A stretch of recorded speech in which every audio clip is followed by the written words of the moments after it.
इसके बाद हम समझेंगे what is Avogadro number. Avogadro number क्या होता है? देखो, अगर मैं आपसे बोलूं कि 1 dozen, what does this mean? आप सीधा बोलोगे मैम 12 यूनिट्स। इसमें आपने कोई क्वेश्चनिंग नहीं की कि मैम ऐसा क्यों वैसा क्यों, आपने कुछ भी नहीं बोला, आपने बोला कि मैम 12 यूनिट्स। अगर मैं 1 डजन बनाना की बात करूंगी तो आप रेडिली बोल दोगे कि it is, that means it contains 12 units of बनाना। ठीक है, अगर मैं बोलूं 1 पेयर ऑफ शूज की बात कर लेते हैं, तो आप क्या बोलोगे कि मैम दैट मीन्स इसमें 2 शूज हैं। तो वैसे ही आंख बंद करके आपको सिर्फ एक चीज बोलनी है यहाँ पे। जैसे ही मैं एवोगैड्रो नंबर बोलूंगी, एवोगैड्रो नंबर,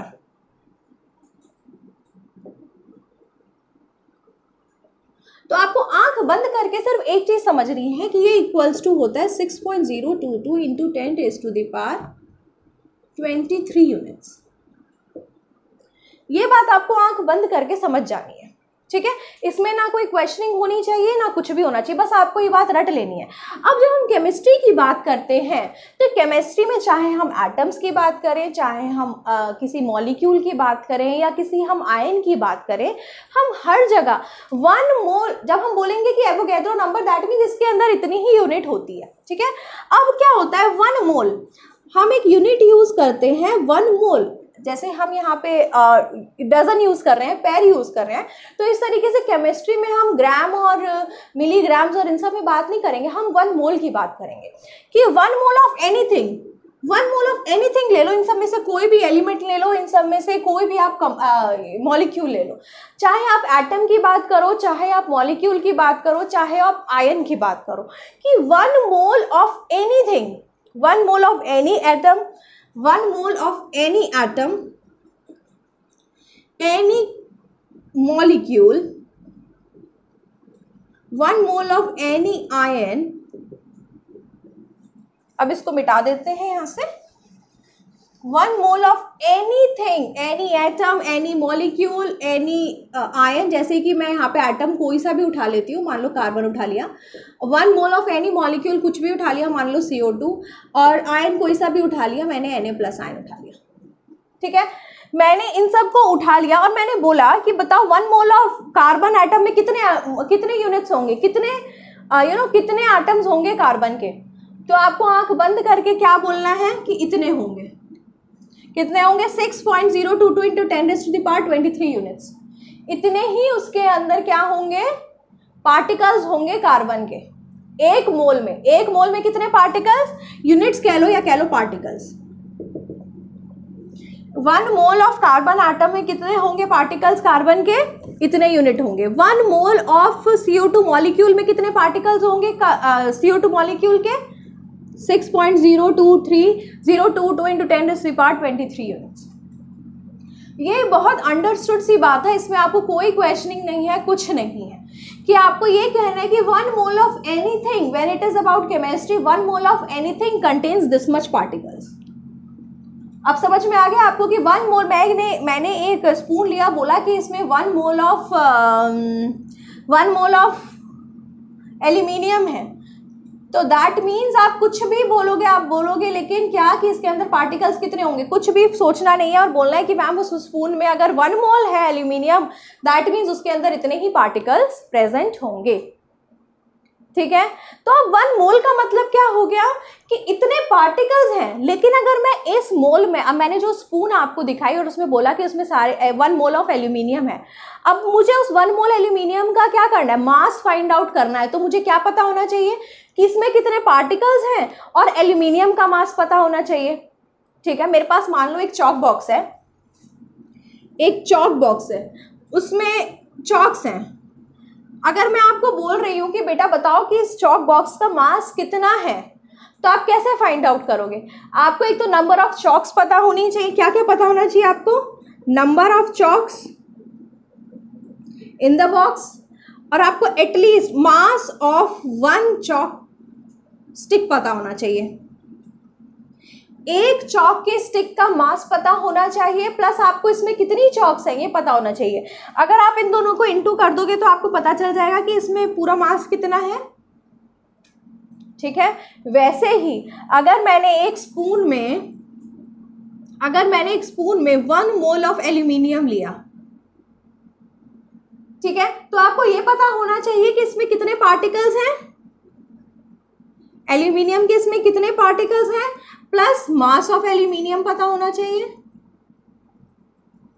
ठीक है, अगर मैंने एक स्पून ली और उसमें बोला कि 1 मोल ऑफ एल्यूमिनियम यहाँ पे प्रेजेंट है, 1 मोल ऑफ एल्यूमिनियम एटम यहाँ पे प्रेजेंट है, तो इसका मतलब क्या है, 1 मोल का मतलब आपको अंडरस्टूड पता है कितने पार्टिकल्स है, तो ये तो आप इजीली फाइंड आउट कर लोगे। इसको तो क्वेश्चन में नहीं लिखा होगा तो भी आपको अपने आप से सोचना है कि 1 मोल लिख दिया, इसका मतलब अंडरस्टूड है कि इतने पार्टिकल्स होंगे उसके अंदर।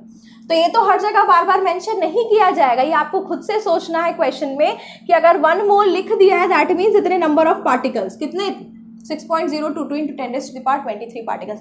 और ये एक प्योर नंबर है, इसकी कोई यूनिट नहीं है, ये यूनिटलेस है। क्यों? क्योंकि ये तो प्योर नंबर है, तो नंबर ऑफ पार्टिकल्स है ना, तो पार्टिकल्स की कोई यूनिट थोड़ी होगी, इसकी कोई यूनिट नहीं होती, ये प्योर नंबर है, it is a pure number, ये एक प्योर नंबर है। ठीक है, बात समझ में आ गई। अब आपको क्या है कि अगर मोल का निकालना तो आपको मास ऑफ एल्यूमिनियम पता होना चाहिए। आपको मास ऑफ एल्यूमिनियम पता है 27U, ठीक है, और अगर आपको पार्टिकल्स पता है, आपको पार्टिकल्स भी पता है, ये तो आपसे यही पूछा जाएगा क्वेश्चन में कि आपको एक 1 मोल ऑफ फॉस्फोरस निकालो, क्या होगा। ठीक है, 1 मोल में पार्टिकल्स आपको पता होगा इतने हैं, आपको फॉस्फोरस का मास भी पता होगा कितना है 31U, तो आप इजीली फाइंड आउट कर लोगे कि 1 मोल ऑफ फॉस्फोरस में कितने, मतलब 1 मोल ऑफ फॉस्फोरस का कितना मास होता है। इसी को हम क्या बोलते हैं, मोलर मास बोलते हैं। अब अगर मैंने एल्यूमिनियम का एग्जांपल लिया, यहाँ पे आपको सब समझ में आ गया कि सब में पार्टिकल्स कितने होंगे, चाहे वो एटम हो, चाहे वो मॉलिक्यूल हो, चाहे वो आयन हो। अगर मैं इस एल्यूमिनियम का मास निकालना चाहूँ तो मैं कैसे निकालूंगी, देखो मुझे पता है अगर 1 मोल ऑफ एल्यूमिनियम बोला है तो इसमें पार्टिकल्स कितने हैं 6.022 into 10⁻23, ये मुझे पता है। अगर मुझे मास ऑफ एल्यूमिनियम भी पता चल जाए, अरे वो तो मुझे पता है, कैसे, देखो मुझे तो मास ऑफ एल्यूमिनियम पता है ना, मुझे तो मास ऑफ एल्यूमिनियम पता है, क्या होता है ये 27U, 27U तो मुझे पता है, तो मेरे लिए तो क्वेश्चन कुछ भी नहीं बचा। अब मुझे इंटू करना पड़ेगा क्या 27U, और U की भी वैल्यू मुझे पता है क्या होती है 1.67 into 10⁻6.022 into 10⁻23 into 27 into U की भी वैल्यू मुझे पता है 1.67 into 10⁻⁻24 ग्राम्स, पता है मुझे। बट क्या हर बार मुझे ऐसे इंटू करके निकालना पड़ेगा, इतना बड़ा नंबर मैं इंटू करूंगी इससे, फिर इससे 3 चीज़ों को इंटू, और दैट टू इतना बड़ा, यहाँ पे पॉइंट, यहाँ पे भी पॉइंट, ये तो बहुत डिफिकल्ट हो जाएगा। तो मेरे पास एक तरीका है, क्या तरीका है, देखो ये तो आपको किसी भी एलिमेंट का अगर आपको ऐसे मास निकालने बोलेगा या किसी भी मॉलिक्यूल का मास निकालने बोलेगा तो आप नोटिस करना कि 2 चीज़ें कॉमन रहेंगी, ये नंबर, क्योंकि नंबर ऑफ पार्टिकल्स 1 मोल में तो सब में ही सेम रहेंगे, और ये नंबर सेम रहेगा क्योंकि U तो हर जगह ही रहेगा ना, देखो क्योंकि हमने रिलेट करके, तो रिलेटिव एटॉमिक मास है, यहाँ पे भी मैंने हर जगह क्या लगाया, देखो आप मॉलिक्यूल का मास निकालो चाहे एटम का मास निकालो, U तो आपको लगाना ही पड़ेगा क्योंकि वो तो स्टैंडर्ड यूनिट है फॉर मेजरिंग एटॉमिक मास, और U हमने रिलेट करके निकाला है कार्बन से। तो 2 चीज़ें कॉमन रहेंगी, ये, और ये बहुत अच्छी चीज़ है इस नंबर की, क्या कि जब आप इन दोनों को इंटू करते हो ना तो कुछ भी नहीं बचता।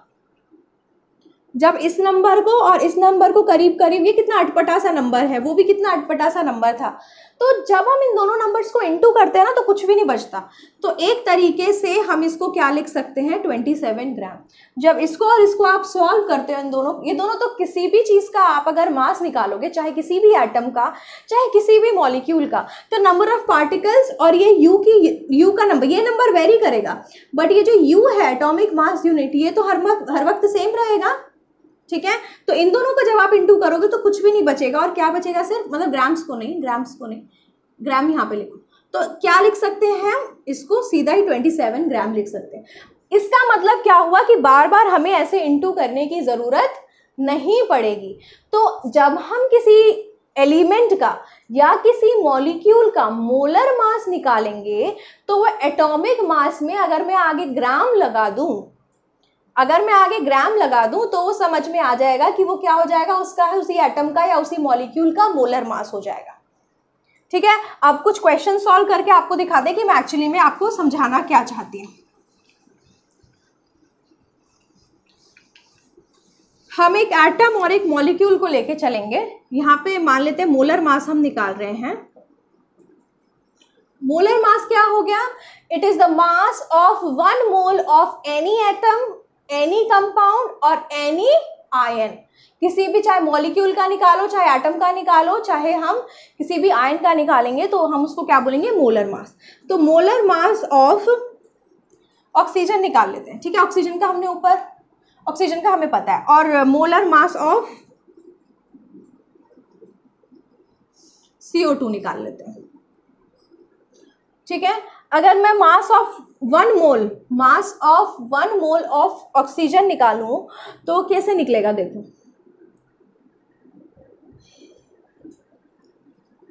Mass of 1 mole of oxygen, mass of 1 mole of CO2 निकालना चाहूँ। ठीक है, अब बताओ कि 1 मोल मास में कितने पार्टिकल्स होंगे ऑक्सीजन के? 6.022 इंटू 10⁻23 यूनिट्स होंगी। ये तो हमें पता चल गया कि ऑक्सीजन के 1 मोल में इतने पार्टिकल्स होंगे। CO2 के 1 मोल में कितने पार्टिकल्स होंगे? 6.022 इंटू 10⁻23। ठीक है, अब इसके अलावा नंबर ऑफ पार्टिकल्स मुझे पता चल गए 1 मोल में कितने हैं। अब मुझे ये पता होना चाहिए कि एक ऑक्सीजन का एटॉमिक मास क्या होता है। जैसे चौक में हमें निकालने के लिए 2 चीजें पता होनी चाहिए कि नंबर ऑफ चौक्स कितनी है, नंबर ऑफ चौक्स मतलब नंबर ऑफ पार्टिकल्स हमें पता चल गए, और क्या नाम है, एक स्टिक का मास, एक चॉक स्टिक का मास पता होना चाहिए। तो वैसे ही हमें यहाँ पे ऑक्सीजन का भी, एक ऑक्सीजन का मास पता होना चाहिए। तो वो कितना है? 16U। ठीक है, वैसे ही यहाँ पे हमने CO2 का निकाल के रखा हुआ है। मॉलिक्यूलर मास कितना होता है? 44U। हमें पता होना चाहिए कि 1 मोल में CO2 के कितने पार्टिकल्स हैं, तो हमें ये तो पता है, ये तो अंडरस्टूड सी बात है। और हमें एक CO2 मॉलिक्यूल का मास पता होना चाहिए, तो वो किसके बराबर है? 44U के बराबर है। ठीक है, अब अगर मैं इसको एक्सपैंड करना चाहूँ तो 6.022 इंटू 10⁻23 इंटू 16 इंटू, फिर U की भी वैल्यू डालूँ, 1.67 इंटू 10⁻24 ग्राम्स। वैसे यहाँ पे अगर मैं नेक्स्ट में चाहूँ, नेक्स्ट स्टेप मेरा क्या होगा? इंटू U की वैल्यू पुट करेंगे, 1.67 इंटू 10⁻24 ग्राम्स, ये पुट करूंगी। तो आपको पता है कि इस नंबर को और इस नंबर को इंटू करके क्या बचता है? कुछ भी नहीं बचता। तो सीधा क्या लिख देंगे हम? 16 ग्राम। यहाँ पे हम क्या लिख देंगे? 44 ग्राम, क्योंकि इस नंबर को और इस नंबर को इंटू करके कुछ भी नहीं बचता। तो बार बार ये स्टेप करने की ज़रूरत है क्या? नहीं, बार बार यहाँ पे ये स्टेप करने की ज़रूरत है? कोई ज़रूरत नहीं है। तो सीधा ही आप क्या कर सकते हो, जो उस एटम का, जैसे आपसे यहाँ पे ऑक्सीजन का पूछा जा रहा है, यहाँ पे आपसे CO2 का पूछा जा रहा है, तो ऑक्सीजन का जो एटॉमिक मास आपने निकाला था उसको आप क्या लिख दोगे? U की जगह यहाँ पे ग्राम्स लिख दोगे। ठीक है, जैसे हमने क्या लिखा है यहाँ पे? 16U था ना, यहाँ पे हमने क्या आंसर क्या आया? 16 ग्राम। यहाँ पे क्या था? 44U था ना, यहाँ पे क्या आया? 44 ग्राम्स आंसर आया। तो हम इसको क्या बोलते हैं? ग्राम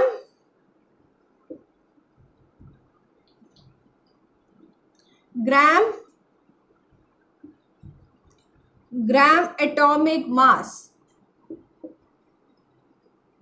ठीक है, और यहां हमने मॉलिक्यूल का निकाला है तो gram molecular mass.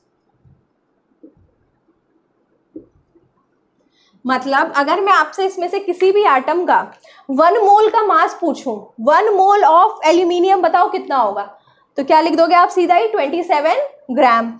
1 mole of sulphur क्या होगा? 1 mole of mass of 1 mole of sulphur क्या हो जाएगा? 32 ग्राम। क्योंकि बार बार इंटू करने की जरूरत ही नहीं है, आपको पता है कि क्या नाम है, नंबर ऑफ पार्टिकल्स आपका, और ये U की वैल्यू पुट करके कुछ भी नहीं बचता।